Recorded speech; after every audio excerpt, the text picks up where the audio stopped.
जगदंबे मां. नमस्कार. मी शुभांगी मिलिंद तुमचं सर्वांचं स्वागत करते शाईन विथ शुभांगी मिलिंद या पॉडकास्टमध्ये. या पॉडकास्टच्या या विशेष भागात आपण नवरात्रीनिमित्त समाजातील काही कर्तृत्ववान स्त्रियांचे किंवा ज्यांनी काही आपल्या कामाचा वेगळा ठसा उमटलाय अशा स्त्रियांचे इंटरव्ह्यू घेत आहोत. आणि आज आपल्याकडे आलेल्या पाहुण्या आहेत स्मिता अनिल खोले. गेल्या कित्येक वर्षांपासून त्या वसाहतीतील मुलांसाठी विनामूल्य संस्कार वर्ग घेत आहेत. त्यांच्या कार्याचा विस्तार खूप मोठा आहे आणि त्यांच्या विचारांनी किंवा त्यांच्या संस्कारांनी फक्त कुटुंब किंवा वसाहत नाही तर जवळजवळ बऱ्याच शहरांमध्ये त्यांचा विस्तार पसरलेला आहे. त्यांची सुरुवात कशी झाली किंवा नक्की त्या काय करतात हे मला त्यांच्याकडूनच ऐकायला आवडेल. स्मिताताई, नमस्कार. तुमचं खूप खूप स्वागत या नमस्कार. कार्यक्रमामध्ये. आणि या सगळ्याची सुरुवात कशी झाली? आज आम्ही तुम्हाला अगदी दगडूशेठ हलवाईच्या अथर्वशीर्षाच्या कार्यक्रमामध्ये बघतो किंवा खूप खूप ठिकाणी बघतो. पण याची म्हणजे आपण नेहमी म्हणतो की सुरुवात जी आहे ती आपल्या लहानपणात किंवा बालपणीच्या संस्कारात असते. तर मला थोडी तुमच्या सुरुवातीबद्दल सांगा. नमस्कार. मी पूर्वाश्रमीची जयश्री पड्याळ. तर माझं शिक्षण 12वी पर्यंत झालेलं. घरात तसं सुरुवातीपासून एक असं होतं की आपल्याला हे नाही जमलं, अ, काही उचलून द्यायला नाही जमलं तर किमान आपण कष्ट तर करू शकतो. तर समाजाला आपण काही ना काहीतरी देणं लागतो, हे आमच्या आईबाबांकडून आम्हाला आलेला वसा. आणि त्यानंतर लग्न झाल्यावर मी वसाहतीमध्ये एक दिवेकर काकू म्हणून महिलांचे संस्कार वर्ग घ्यायला यायच्या 2004-5 पासून. तर त्यांच्याकडे आम्ही जे शिकलो, तर त्यावेळेला त्यांनी आम्हाला असे छोटे श्लोक लहान मुलांसारखंच की शाळा संपल्यानंतर आम्ही साधारण 15 एक वर्षांनी पुन्हा शाळेचे अनुभव घेतले त्यांच्याकडं. त्यांच्याकडे छोटी स्तोत्र श्लोक शिकलो. दासबोधाचा पत्रद्वारा 3 वर्षाचा अभ्यास झाला आमचा. त्यातूनच श्रीसूक्त, अथर्व शीर्ष शिकण्याबरोबरच गौरीचे चैत्र गौर करणं, मंगळागौर करणं, वेगवेगळे उपक्रम त्या आमच्याकडून राबवून घ्यायच्या. आणि एकदा आम्ही सगळ्या मैत्रिणींनी असं विचारलं की अं, गुरुदक्षिणा काय द्यायची? तर म्हटल्या त्या की मला काही नको, पण मी जे तुम्हाला शिकवलेलं आहे ते किमान एका मुलाला तरी तुम्ही शिकवा. वा. आणि या प्रेरणेतून मी 2007 साली जानेवारी 7 या रोजी आपला वर्ग सुरू केला. अच्छा, म्हणजे तुम्हाला मी खरं तर विचारणार होते, तुम्हाला प्रेरणा कुठून मिळाली, पण तुम्ही उत्तर आधीच दिलं. आणि मला हे खूप छान वाटलं. आजकाल आपण शिक्षण म्हणजे फक्त शाळेत जाणं, कॉलेज, मी ही डिग्री घेतली, मी ती डिग्री घेतली. अ, अगदी आपण सगळे सांगू शकतो की खूप शिकल्यानंतर सुद्धा मूल्य शिक्षण हे किती महत्वाचं आहे. आणि त्या शिक्षणाचा आणि मूल्य शिक्षणाचा दोन्हीचे कंपॅरिझन केले तर कधीही मूल्य शिक्षणाचं पारडं जड असेल. आणि आपला वारसा जो आहे किंवा आपली संस्कृती पुढे नेण्याचं तुम्ही काम करताय. अ, मला थोडक्यात तुमचं आता सध्या कुठे कुठे काय चालू आहे? कारण काल मला तुम्ही लोकमतमध्ये दिसला होतात, आज काहीतरी लोकसत्ताचा इंटरव्ह्यू आहे. हो. तर सध्या नक्की काय काय प्रोजेक्ट चाललेत हे मला जाणून घ्यायचं होतं. आता सध्या आपली पर्वती दर्शन पूरग्रस्त वसाहत आहे. त्या वसाहतीत वस्तीतल्या मुलांसाठी वर्ग सुरू आहेत संध्याकाळी 7 ते 8, सोमवार ते शुक्रवार असे आपले चालू आहेत वर्ग. त्याचबरोबर दगडूशेठ हलवाई ट्रस्टची दत्तक पालक योजना आहे संस्कार वर्ग म्हणून. तर ते मुलांना शाळेतल्या मुलांना दत्तक घेतात. तिथं आम्ही मुलांना रविवारी एकत्र करून अ, व्यवहारात मुलांना उभं राहणं, मुलांना आदर करणं पालकांचा, बाकीचं मूल्य शिकायचं, असं आमची जवळजवळ 22 एक शिक्षकांची टीम आहे तिथं रुजू. तिथं मी ऍज अ सुपरवायझर म्हणून काम करते. गेली 3 वर्ष झाले आणि 15 वर्ष झाले या योजनेत कार्यरत आहे. ते एक चालू आहे. अजून पुढारी वर्तमानपत्रातर्फे आम्ही गणेशोत्सव मंडळांचं परीक्षण करायला जातो, मी आणि माझे यजमान दोघंही. शिवाय MIT कोथरूड इथे सुपरविजन करता आम्ही दोघं जातो. तो आमचा मिळकतीचा रस्ता आहे आणि बाकीची ही जी कामं आहेत ती विनामूल्य सुरू आहेत. असा एकूण छोटासा प्रवास सुरू आहे. स्मिताताई, तुम्ही जे काही काम सांगितलं याच्यामध्ये बरंचसं काम जे आहे, म्हणजे आज प्रत्येक जण फक्त मला पैसे कसे मिळतील, माझी प्रगती कशी होईल याच्यावर काम करत असताना तुमचं हे काम मात्र सगळं समाजासाठी दिलेलं आहे. आणि असं म्हणतात ना, देणाऱ्याने देत जावे, घेणाऱ्याने घेत जावे, त्या पद्धतीनं तुमचं काम चालू आहे. मुख्य म्हणजे तुम्ही येणारी पिढी घडवण्याचं काम करताय. म्हणजे अर्थात समाजाचा प्रत्येक घटक हा महत्वाचा आहे, पण जो लहान मुलांवर विशेषतः काम करतो, कारण हे कच्ची माती तुमच्या हातात दिलेली असते आणि त्यातून मडकी बनवण्याचं हे काम आहे. तर आणि लहान मुलांकडून ऊर्जा खूप मिळते. म्हणजे अगदी आपण थकलेला असून ऊर्जा एखादं छान लहान छोटंसं मूल समोर दिसलं की आपण आनंदी होतो. तर हसलं तरी हो. तेच. तर मुलांमधली अशी गोष्ट, कुठली गोष्ट आहे किंवा अ, मुलांबद्दल काय सांगाल की ते बघून तुम्हाला वाटतं की मला मुलांबरोबर अजून काम करायचं आहे? आपल्याकडे वर्गाला मुलं साधारण 4 ते 4.5 वर्षापासून येतात. किंवा अगदीच ती मुलं ना कुठलाही बाहेरचा गंध नसतो त्यांना. आपल्या मोठ्या माणसांमध्ये काय होतं की समोरची हसली तर आपण हसतो. समोरची एखादी व्यक्ती जर मागच्या वेळेला बोलली नाही तर आपण बोलत पण नाही. तसं ह्याला लहान मुलांमध्ये नसतं. निरागस असतात. मी काल रागवलीये, ओरडलीये तरी आज त्याच नितळ भावनेने माझ्याशी ते पुन्हा जॉईंट होतात. आणि शिकायची एवढी त्यांची छान उत्सुकता असते ना, की काकू मला काकू म्हणून सगळी मुलं ओळखतात. काकू हे असं नाही असं. माझ्या सुद्धा चुका भरपूर काढतात बरं का. आणि माझ्यावर हसतात मुलं, की काकू हे तुझं चुकलं बरं का. ते असं नाही बरं का. की एवढं बॉन्डिंग होतं मुलांशी. आणि ती एक ऊर्जा जी मिळते ना, ती दिवसभरासाठी परिपूर्ण होते.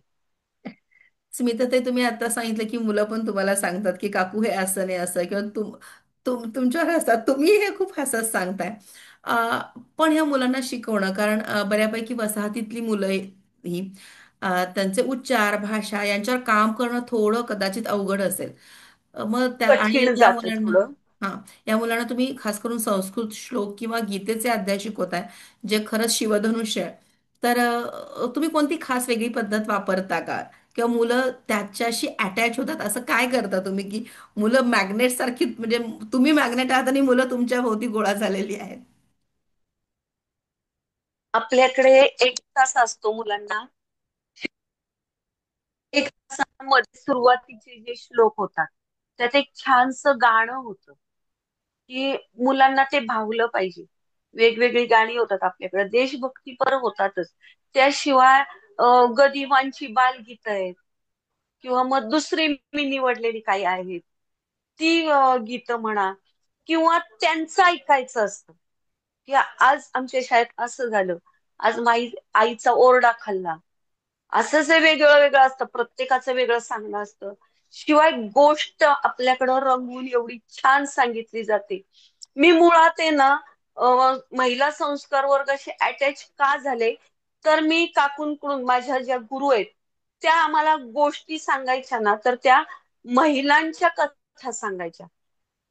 की त्या कशा त्यांनी पॉवरफुल झाल्या किंवा मग त्यांनी कोणती वेळ कशी मारून नेली. मग हा माझा एक हातखंडा झाला, की नाही गोष्ट सांगितली ना की मुलं आपल्याकडे अटॅच होतात. छानसं गाणं सांगितलं की अटॅच होतात. एक वयोवृद्ध आहेत, साधारण 77-78 वर्षाच्या आहेत. त्या मला फक्त माझं गाणं ऐकायसाठी मला फोन करतात, की स्मिता तुझं गाणं ऐकलं ना की मला जरा बरं वाटतं बरं का ग. तर त्यांचा 4-1 महिन्यात असा फोन येतो. त्या कॉलवर फक्त मी त्यांना गाणं ऐकवते. बाकी आमच्या एरवी काही गप्पा होत नाही आणि एकदम भरून पावतात. त्या गणपतीच्या मूर्ती बनवायला शिकवतात, धनकवडीमध्ये राहायला. असं प्रत्येक वेळेला. आणि ट्रिक म्हणाल तर आपले हे संस्कृत मुळात वसाहतीत कोणाकडे नाहीच आहे पूर्वापार. आपण म्हणतो काही जणांमध्ये पूर्वापार चाललेले असतात. व्यवहारात त्यांच्या घरी ते शब्द असतात, की पाणी म्हणणं, पाणी म्हणणं, वर्ष म्हणणं. क्षत्रियाचा आला पाहिजे. मग हे थोडं पुणेरी एवढं आलं का यात? घोटून हा थोडं पुणेरी झालं का म्हणे? हे हो. तर हे एवढं घोटून घ्यावं लागतं ना. एक शब्द जर आडला तर तो 100 वेळेला वधवून घेतला जातो मुलांकडून, आणि तो परफेक्ट तोच यायला लागतो. कारण काही स्तोत्र वेदातले आहेत, काही शंकराचार्यांचे आहेत, काही माऊलींचे श्लोक आहेत, की त्यांच्याप्रमाणे हा ओघ त्यांच्यात मुरून पुढे फ्लो तसाच व्हायला पाहिजे. कारण आपण कानगोष्टीचा जो खेळ पाहतो, एक वाक्य सांगितलेलं पुढे जाईपर्यंत 15व्या मुलापर्यंत ते पूर्ण बदलून जातं. आणि बरोबर. ही जी धरोहर आहे, हे जो आपला ठेवा आहे पूर्वजांकडून आलेला, तो तसाच बाईंनी आमच्याकडे सोपवलाय. आणि मी प्रयत्न करतेय की तसाच पुढे जाऊ देत. आता सध्या मग कालचीच गोष्ट, बाईंचं माझ्या 80च्या आसपास वय आहे. मला आता मुलांना स्पर्धेत पाठवायचे, त्यासाठी संस्कृत गेयगान लागत होते. मी त्यांना फोन केला की काकू मला तुम्ही शिकवलेली 5-6 गाणी आहेत पाठ, पण अजून 2-3 तरी हवी. त्यांनी मला संध्याकाळी 8:30 वाजता युट्यूबला सर्च करून मला 2 गाणी पाठवून दिली. क्या बात है. हा, ते माझा फ्लो हा असा अखंड चालू आहे, आणि तसा मी पुढे देण्याचा प्रयत्न करते. नक्की नक्की. म्हणजे लहान मुलांना आपल्यालाही आठवत असेल, लहानपणी जर शाळेमध्ये एखादे शिक्षक किती छान शिकवत असतील तरी त्यांनी सांगितलेल्या गोष्टी आपल्या जास्त लक्षात राहतात. किंवा एखादा हा, तास बुडवून जर गोष्टीचा एखादा तास एखाद्या शिक्षकांनी तास घेतला की असेल. आपण लगेच तिथे यायचो. तर थोडक्यात तिथून तुम्ही त्या मार्गाने सगळ्यांना जोडून ठेवले. अर्थात याचे वेगवेगळे जोडून. आयाम आहेत, वेगवेगळे ऍस्पेक्ट्स आहेत, ज्या पद्धतीने तुम्ही मुलांबरोबर काम करता. पण हे काम करताना कधी असं झालं का की मुलं म्हणते नाही ताई हे किंवा काकू हे खूप कठीण आहे, आता जमणारच नाही, पण नंतर मात्र ते इतकं मजेशीर झालं की आता त्यांना तेच करायला आवडतं? आपण गीतेतले भगवद्गीतेतला 5वा अध्याय घेत होतो. त्यातला एक श्लोक असाच आहे. स्पशन बघू गीतेचं पुस्तक, त्यातला एक श्लोक आहे. तर तो म्हणताना पूर्ण त्यात अक्षर भरपूर आहेत. तो त्या ह्याच्यात म्हणणं, किंवा अथर्व शीर्ष मधलं आपण म्हणतो, अथर्व शीर्ष मधली एक जी मोठी ओळ आहे, सूर्यस्तोम चंद्रमास्तोम ब्रह्मभूर्भुवः स्वरम, त्याची जी सुरुवात आहे, तर ती पण मुलांना नंतर एवढी आवडायला लागली. आणि शिवाय 5व्या अध्यायातला 9वा श्लोक आहे हा, 8वा 9वा, दैव किंचित करोमीति युक्तो मन्येत तत्वविद पश्यन् शृण्वन् स्पश्यन् जिघ्रन्. तर हा श्लोक मुलांना म्हणजे एवढं अवघड वाटलं, पण ज्या आपण ठेक्यात घेतो किंवा त्यांची ही चाल बांधलेली असती, त्या ह्याच्यात घेतलं की मुलांनी मग मला नंतर सांगितलं की काकू हे तर किती सोपं आहे त्या ह्याच्यात म्हंटल तर. असं, किंवा यदा तदा यथा तथा तथैव कृष्ण सत्कथा मया सदैव गीयताम तथा कृपा विधीयताम. हे असं जे म्हणतो, हे कृष्णाष्टक मधला ओळा आहे ही. ती ती असू दे, किंवा मग शिवतांडव 14 श्लोकांचं आहे. पण मुलांचं एवढं मस्त पाठ होतं ना, सुरुवातीला वाटतं की त्यांना काकू आम्ही ही म्हणणार कसं, जटाकटा हसंभ्रम भ्रमनिलिंप निर्झरी विलोलवी चिवल्लरी विराजमान मूर्धनी धगत धगत धगत ज्वलल्ललाट पावके किशोर चंद्रशेखरे रती प्रतिक्षण मम. तर मग काकू तुम्हाला येतंय म्हणून तुम्ही म्हणताय, मग आम्हाला कसं येणार? मग ते एक अक्षर ना अक्षर त्यांच्याकडून म्हणून घेतलं की त्यांना पण आवड लागते. आणि सर्वात महत्वाचं, या स्तोत्राचं शिवतांडव स्तोत्र रावणाने लिहिलेलं आहे. तर त्याचा मी प्रयोग कोरोनामध्ये केला. कोरोनामध्ये आपल्या वर्गाला सुट्टी नव्हती. वा. मी पाहिलं की नाही हा, हे स्तोत्र म्हटले, आणि बरेच जण हवालदिल झाले होते. अक्षरशः यायला जायला जागा नव्हती, तरी माझ्याकडे कमीत कमी 8 ते 9 मुलांची संख्या असायची.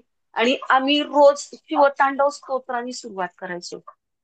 तर त्यातल्या माझ्या कुटुंबातल्या व्यक्ती आणि माझी येणारी मुलं, आमच्यापैकी कोणालाही कोरोना जवळपास आला नाही. तर खरंच ही गोष्ट मात्र आश्चर्यचकित करणारी आहे. म्हणजे ज्या भावनेनं तुम्ही चालू ठेवलं, तर करोनालाही तुमच्यापासून दूर राहावं असं वाटलं की नाही, आता इथे मला जायचं नाहीये कारण इथे काहीतरी चांगलं घडतंय. हे सगळं लहान मुलांचं झालं, पण तुम्ही त्यांच्या आयांवर पण काम करताय. म्हणजे जसं की बचत गट चालू आहेत. बचत गटाकडे कसं काय वळलात, किंवा बचत गटाच्या मार्फत काय काय कामं करतात?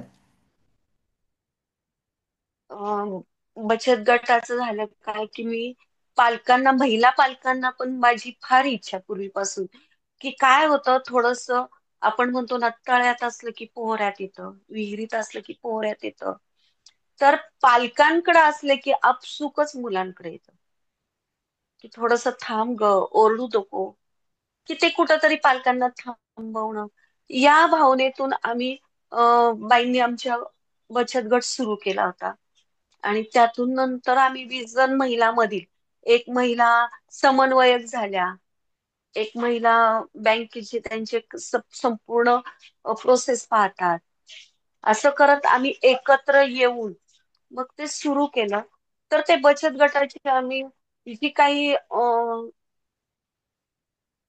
काय म्हणतो आपण, व्यवहार करतो त्यावेळेला जे पैसे एकत्र होतात, तर त्यातून आम्हीच वर्गवारी लावतो, की पहिलं महत्व कशाला, तर शिक्षणाला.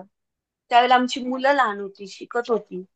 शिक्षणाला महत्व, आरोग्याला महत्व, शिवाय स्त्री शक्ती बचत गट चालू असायचे, त्यांच्यातर्फे आमच्याकडे ऍडव्होकेट यायच्या गप्पा मारायला. कित्येकदा कुटुंब व्यवस्थेवर बोलायला आम्ही महिलांना बोलवायचे, की फार छोटे छोटे प्रश्न असतात या महिलांचे, आपले वस्तीतले, की त्याच्यावर जर कुणी हळूवार फुंकर घातली, तर त्यातून एखादी महिला उभी राहते, ती व्यवसाय करते. कित्येकदा असं होतं की नाही, माझी शक्ती आहे, करण्यासारखं माझ्याकडे युक्ती आहे, पण मला फायनान्शियल सपोर्ट नाहीये. मग तो बचत गटातून दिला जायचा. असे वेगवेगळे उपक्रम राबवले. कित्येकदा कित्येक महिलांच्या मुलींची लग्न बचत गटातून काढलेल्या रकमेवर झालेली आहेत. शिक्षण झालेली आहेत मुलांची, व्यवसाय झालेले आहेत. आणि गेली अ, 21 एक वर्ष झाले आता वसाहतीमध्ये बचत गट सुरू आहे. आणि त्यांची संख्या आज 25 ते 27 वर आहे. वा, खूपच मोठं काम आहे ताई. हो, इतक्या असं म्हणजे सुरळीत मला चालू आहे. मला जाणवलं हे की मुलांवर काम करताना मुळावर जाणं म्हणजे शेवटी मुलांची मुळं त्यांच्या पालकांमध्ये आहेत. म्हणजे या डेप्थमध्ये जाऊन काम करणं खरंच खूप मोठा विचार आहे याच्या मागे. पण हे सगळं करत असताना मी पण बघते, वस्तीतल्या स्त्रियांबरोबर तुम्ही काम करता, मुलांबरोबर काम करता. याच्याच बरोबर खूप नामांकित जागांवर पण तुम्ही काम करता, की खूप मोठमोठ्या लोकांबरोबर. मग असे काही विनोदी प्रसंग पण घडलेत का हो कधी हे सगळं काम करत असताना, किंवा एखादा असा प्रसंग की ज्यानं काही कलाटणी मिळाली, जो काही वेगळा ठरला? सुरुवातीला मी 7-8 वर्ष एकटीच करत होते. माझ्या बाई मला संपर्कात असायच्या, सातत्याने त्यांचं मार्गदर्शन असायचं, की नवीन काय करायचंय. त्यातून नंतर मग अ, अतुल क्षीरसागर, जे जनता सहकारी बँकेत कार्यरत आहेत, बरेच वर्ष झाले, मोठ्या पोस्टवर आहेत ते आहेत. सेवा सहयोगचे संतोष बामसर, मकरंजी ढवळे, अशी व्यक्ती, आपले डॉक्टर भोई प्रतिष्ठानचे डॉक्टर मिलिंद भोई आहेत, किंवा मग आदर्श मित्रमंडळ दत्तगौडीचे श्री उदयजी जगताप, असे सगळ्यांच्या मी संपर्कात येत गेले आणि त्यांचं मी काम पाहिलं. आता उदयजी जगताप हे नक्षलवाद्यांच्या मुलांसाठी काम करतात. तिथे जाग्यावर जाऊन त्यांच्या जे काही नक्षलवादी यात गोळीबारात गेलेले असतात, तर त्यांचे कुटुंब सक्षम करणं, त्यांच्या मुलांना संस्कारातनं, शिक्षणातनं पुढं नेणं, पुस्तकं उपलब्ध करून देणं, गोष्टीची खेळणी उपलब्ध करणं, स्पोर्ट लायब्ररी चालवतात. असे बरेच उपक्रम आहेत. शिवाय डॉक्टर भोईंचे व्यसनावर कित्येक आता त्यांचे उपक्रम चालू आहेत, की व्यसनाधीनता गणेशोत्सव, पूर्ण गणेशोत्सव मुक्त व्यसनांपासून, असा त्यांचा मोठा उपक्रम चालू आहे. मग अशी लोक जे काम करतात की त्यातून आपल्याला ऊर्जा मिळते आणि आपल्या काम करण्याला न थकता एक मार्गदर्शक असा मला मिळतो की आपला रस्ता योग्य आहे, तर आपण हे केलं पाहिजे, पिढी घडवली पाहिजे. एक डॉक्टर चुकला तर एका पेशंटवर फरक पडतो, एक पोलीस चुकला तर एका कुटुंबाला फरक पडतो, पण शिक्षकाला चुकण्याचा अधिकार नाही. तो पिढी घडवत असतो. आजच्या आजच्या याची तुम्ही आणि अ, म्हणजे पंचलाईनच दिलीत मला की खरंच असे शिक्षकाला चुकण्याचा अधिकार नाही.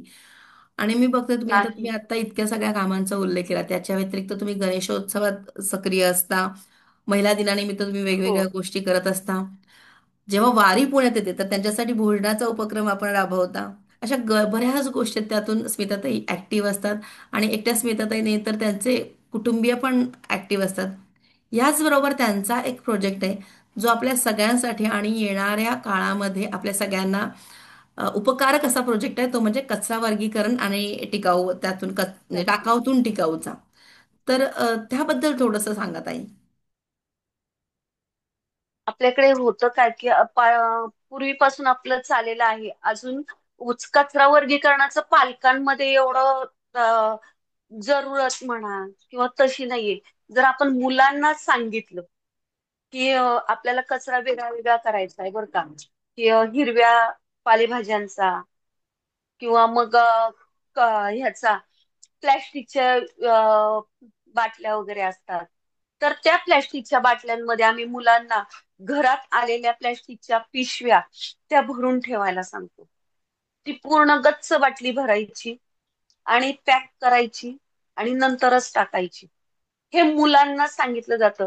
हा, मी दगडूशेठ ट्रस्टमध्ये माझ्याकडे लहान गट आहे. तर त्या लहान गटात आमच्याकडे जवळजवळ 85 एक मुलं आहेत. तर त्या मुलांमध्ये आम्ही हा उपक्रम राबवला होता की कचरा वर्गीकरण झालं पाहिजे. त्या कचरा वर्गीकरणामधून आपला जो ओला कचरा होतो त्यातून खत निर्मिती होते. आपला कचरा बाकीची लोक येऊन उचलण्यापेक्षा त्याचं पण किती करता येईल की चहाच्या गाळपासून भाजींच्या देठापर्यंत, फळांच्या सालीपर्यंत तुम्ही किमान घरात 4 कुंड्या असतात तर त्यातल्या एका कुंडीत दुसऱ्या कुंडीत वर्गवारी करून त्या मुरवू शकता. बाकीचं शॉर्टेज करू शकता कचऱ्याचं, की आपल्याकडे काही गोळ्या असल्या औषधाच्या त्या व्यवस्थित टाकणं म्हणा, की त्याची रियूज कुठल्या गोष्टीची वाईट प्रकारे किंवा गैरप्रकारे झाला नाही पाहिजे त्याचा, असं सांगितलं जातं. अजून वेगवेगळा प्रकार जो निळा ड्रम कशासाठी असतो, लाल ड्रम कशासाठी असतो, असं मुलांना सगळी माहिती सांगितली जाते. आणि मुलं आता आई ज्या वेळेला भाजी निवडायला बसते त्यावेळेला मुलं आवर्जून आईला सांगतात की तू कागद घेऊन बस आणि त्यातल्या त्या काड्या वेगळ्या काढ, तुझ्या लागतोय तो भाग वेगळा काढ. आणि स्वतः मुलं त्या भाज्यांची देठ कापून कुंडीत मुरवतात. काही पालकांनी स्वतःचे अनुभव सांगितले याच्यावर, की आमचे गुलाबाच्या झाडाला फुलांचं प्रमाण वाढलं, गवती चहाचं प्रमाण वाढलं, भाज्यांच्या देठांच्या फळांच्या सालींपासून जे आपलं खत तयार होतं त्याला बाकीच्या खतांचा वापर लागत नाही, क्वालिटी सुधारते. मग ह्यातून आपण प्रेरणा घेऊन पुढे चालू ठेवला. म्हणजे हा उपक्रम पर्यावरणपूरक तर आहेच आहे, पण आपल्या येणाऱ्या, आपल्या स्वतःसाठी जसं की गुलाबाच्या फुलं वाढली तुम्ही म्हटलात, किंवा बाकी पण सगळ्या गोष्टी आहेत. आज आपण इतकं सगळं रासायनिक खतांकडे किंवा याच्याकडे चाललोय, तर त्याऐवजी या नक्कीच खूप साध्या सोप्या गोष्टी आहेत ज्या आपण अंगीकारू शकतो. आणि जर मुलं हे सगळं करतायत तर नक्की पुढे जाऊन ते त्यांच्या आयुष्यात किंवा पुढच्या येणाऱ्या पिढीमध्ये हा बदल घडणार, हे 100%. ताई, एक प्रश्न थोडा असा आहे की हे सगळं करत असताना आज बाहेर वेळ खूप द्यावा लागतो. आणि मी मगाशी जसं म्हटलं की तुम्ही हो. कुठल्याही मोबदल्याची अपेक्षा करत नाही. कमाई कमी आणि आपल्याकडे असं, मग काय करतेस तू किंवा काय कमवलं, अशा पद्धतीनं थोडं मोजमाप केलं जातं. कुटुंबातून मुख्यतः पहिल्यांदा होतं. तर मला जाणून घ्यायचं तुम्हाला तुमच्या कुटुंबाचा पाठिंबा कसा आहे? कुटुंबांचा पाठिंबा म्हणाल तर माझी दोन्ही मुलं माझी गुरुबंधू आहेत. वा. म्हणजे सुरुवातीला माझी मुलं काकूंकडे शिकली आणि त्या प्रेरणेतून नंतर मी त्यांच्याकडून शिक्षण घेतलं. माझे यजमान आहेत ते सुद्धा ह्या कार्यात त्यांचा सक्रिय म्हणण्यापेक्षा स्वतः पुढाकार असतो. एक प्रकल्प करायचा होता आपल्याला बुधवार पेठेतील ज्या महिला असतात देवदासी महिला त्यांच्या मुलांसाठी तिथेच स्थानिक एक प्रोग्राम होतो. कार्यक्रम दिवसभर मुलं त्यांच्याकडे शिकायला असतात. तर तिथे मला आकाश कंदील शिकवायला जायचा होता. माझ्या माझ्या ज्या गुरु आहेत त्यांच्या बहीण शिकवायच्या तिथं.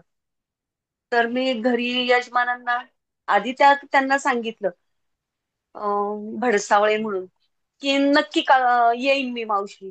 रजू मावशी मी तुमच्याकडे नक्की येईन शिकवायला. यांना विचारायच्या आधी मी त्यांना सांगितलं का तर मला आत्मविश्वास होता ते मला तिथे घेऊन जाऊ शकतील. त्या दिवशी आम्ही दोघांनी सकाळी 11 वाजता जेवण करून दिवसभर तिथं थांबलो आणि संध्याकाळी परत आलो. पण हे कुठलंही काम जे शक्य होत आहे ना की माझ्या मागे माझा घरातला आधारस्तंभ उभा आहे. माझी मुलं आहेत.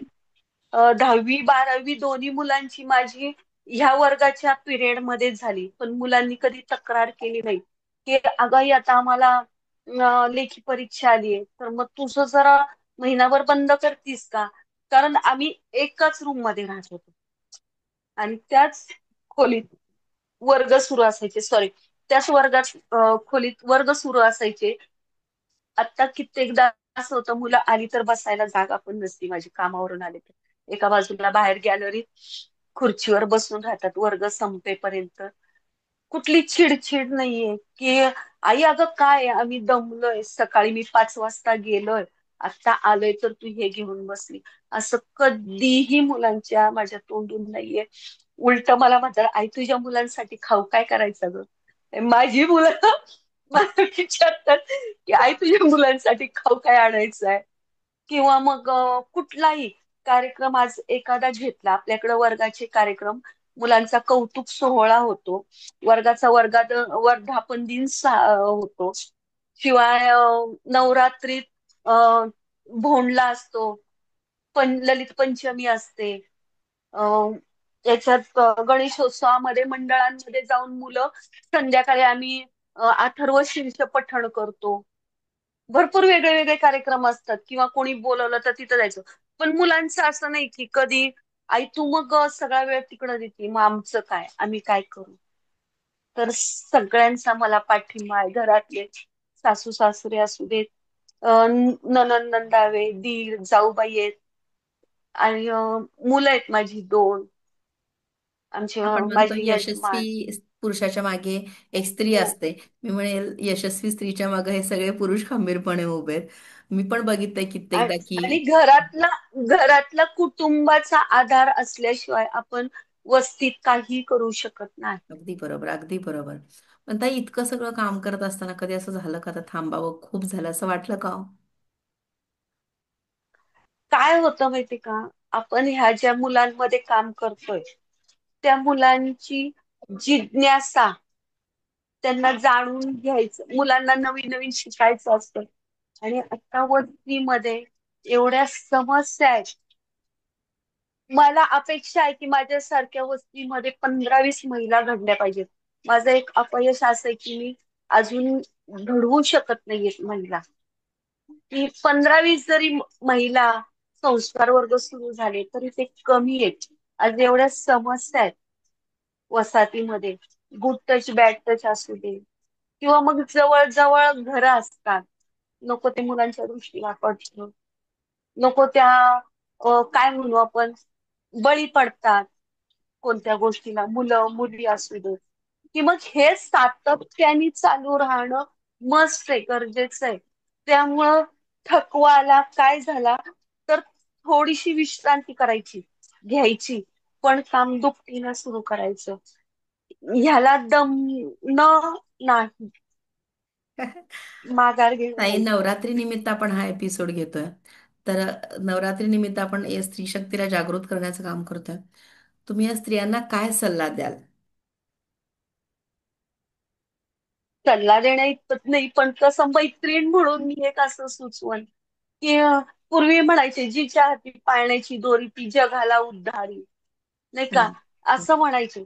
पण कित्येकदा काय होतं की तुम्ही घरी पाळणा हलवत बसता, तुमचे जे वेगवेगळे अनुभव आहे किंवा मग समोरच्याला आलेले अनुभव आहे, ते ऐकून आपण वेगळं काहीतरी घडवू शकतो, करू शकतो. माझ्याकडे 6 महिने महिलांचे वर्ग चालू होते, त्यावेळेला मी महिलांचं अथर्व शीर्ष आणि रामरक्षा घेतली. आता ताजा अनुभव आहे वर्षभरापूर्वीचा. तर ती महिला एक दिवस मला रविवारी अं, भर चौकात आपल्याच वस्तीतल्या खाली वाकून तिने मला अक्षरशः दंडवत घातलं. म्हटलं, अगं काय झालं? तर म्हटली, काकू मला 8 दिवसापूर्वी पॅरालिसिसचा अटॅक आला होता, आणि त्या अटॅक मधून मी का वाचले, तर रात्रभर म्हणे मी रामरक्षा पठण सुरू होतं माझं. तिला जोरात धक्का बसला होता तो. एक डावा अंग पॅरलाइज पण झालं होतं लाईटली. पण तिने तो रामरक्षेचा रात्रभर पठण करत ठेवली. सकाळी तिला अ, गालात वगैरे इन्स्ट्रुमेंट बसवायला येणार होती ती लोक. पण त्या आधीच तिचा जो रामरक्षेचा पठणाचा कार्यक्रम जो रात्रभर तिने चालू ठेवली होती रामरक्षा, त्यामुळं तिला ते इन्स्ट्रुमेंट घालावे लागले नाही, आणि तिच्या चेहऱ्यावर किंवा शरीरावर कुठलाही त्याचा परिणाम दिसला नाही. की आपल्या ह्याच्यात एवढी शक्ती आहे. आणि आज तिचे 2 मुली, मुलगा, यजमान, पूर्ण घर रामरक्षेचं पठण सुरू असतं.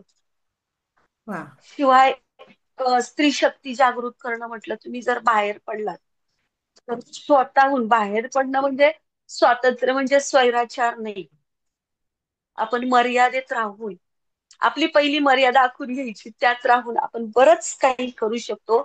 आपल्या बरोबर आपल्या मैत्रिणींचा, समाजाचा, आजूबाजू राहणाऱ्या शेजारणींचा आपण विकास करू शकतो. एवढा आत्मविश्वास तुम्ही बाळगा आणि त्याला खतपाणी खरंच घाला. ताई, तुम्हाला जर संपर्क करायचा असेल तर तुमच्या संपर्काचे डिटेल्स प्लीज द्याल ना? म्हणजे जर कोणाला आपल्या प्रेक्षकांपैकी हो. तुमच्याशी संपर्क करायचा असेल तर ते साधू शकतील. नंबर सांगते मी. हं. स्मिता अनिल खोले, 99 21 60 82 23. चालेल, डिस्क्रिप्शन अजून एक मध्ये पण. नंबर आहे, हं. देता येईल. हा, हं. चालेल, तो देता येईल. हं. चालेल. चालेल. याच्या आणि हं. बोला. बोला बोला. अ, शुभांगीताई, तुमचं पण हे काम एवढं छान आहे की कौतुकाची एक थाप मिळाली मला आज. की खरंच आपला मार्ग आपण म्हणतो ना, की मार्ग तुमचा योग्य आहे हे सांगणारही आज समाजात पाहिजेत. वेळोवेळी आपल्याला अपेक्षा दुसरी जास्त कशाची नसते, पण तुमचा मार्ग योग्य आहे ही कौतुकाची थाप मिळाली ना, तरी फार उभारी मिळते. खरंच आहे. आणि माझा हेतूच हा आहे मुळात, की आपल्याला ना आपण अनसंग हिरोज म्हणतो. जसं की आपल्याला कौतुक करणारं कोणी, कौतुकापेक्षा फक्त तुम्ही म्हणता तसं आधी मार्ग योग्य आहे हे सांगणारं. काटे खूप येतात, फुलं घेऊन येणाऱ्यांची गरज असते. आणि आपलंच कौतुक आपल्याच लोकांनी करणं जास्त गरजेचं असं मला नेहमी वाटतं. कारण आपण एकमेकांच्या आधारानं पुढे जात असतो. पुढे जात. धन्यवाद ताई, तुम्ही आलात, इतका वेळ दिलात, खूप छान माहिती दिलीत. मला तुमचं थोडस, तुमच्याही कार्याबद्दल सांगा थोडस, एवढं छान करताय. मी ॲक्च्युली वुमन एम्पॉवरमेंट किंवा महिला सक्षमीकरणामध्ये काम करते. कोच आहे. याच्या व्यतिरिक्त मी कॉर्पोरेट कोच आहे. म्हणजे वेगवेगळ्या ऑर्गनायझेशन्समध्ये मी स्ट्रेस मॅनेजमेंट किंवा वर्क लाईफ बॅलन्स अशा विषयांवर वर्कशॉप्स घेत असते. या व्यतिरिक्त बरेच माझे ऑनलाईन ऑफलाईन कोर्सेस असतात. हळूहळू त्याची माहिती मी यूट्यूबवर टाकेनच. आणि धन्यवाद, तुम्ही आलात, खूप छान माहिती दिलीत. संपर्क नंबर द्या तुमचा, हो हो, नक्की म्हणजे नक्की. कसं माझ्यासारख्या महिला भरपूर संपर्कात येतील नक्की नक्की, मी आणि डिस्क्रिप्शन त्यांना मध्ये योग्य माझाही. पावती मिळेल. येस येस येस, डिस्क्रिप्शनमध्ये मी माझाही नंबर टाकते.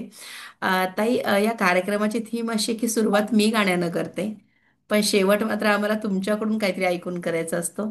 तर माझी विनंती आहे की तुम्ही एखादं काहीतरी गावं याच्यासाठी म्हणून. ज्या मुलं माझ्याकडे अट्रॅक्ट होतात असं माझ्याकडे एक गाणं आहे त्याचे फक्त मी दोन म्हणते, दोन हम्म. श्लोक त्यातले किंवा दोन ओळी.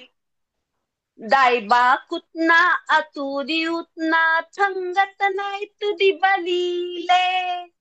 दायबा कुतना आतुरी उतना थंगत नाही तुदी बलीले.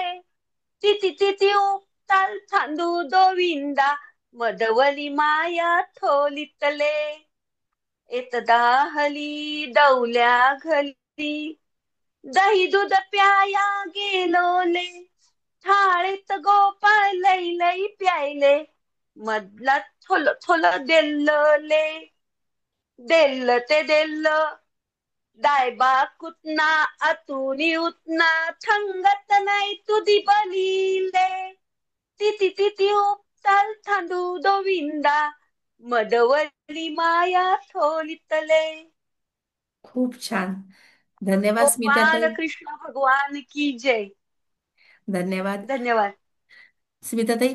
खूप छान. नक्की तुमच्या या सगळा एपिसोड ऐकून लोक प्रभावित होतील, अ, मूल्य शिक्षणाकडे वळतील आणि बऱ्याच गोष्टी यातून साधल्या जातील असा मला विश्वास आहे. मंडळी, तुमचे खूप खूप आभार आणि पुन्हा भेटूया अशाच एका नवीन प्रेरणादायी स्टोरी बरोबर. धन्यवाद.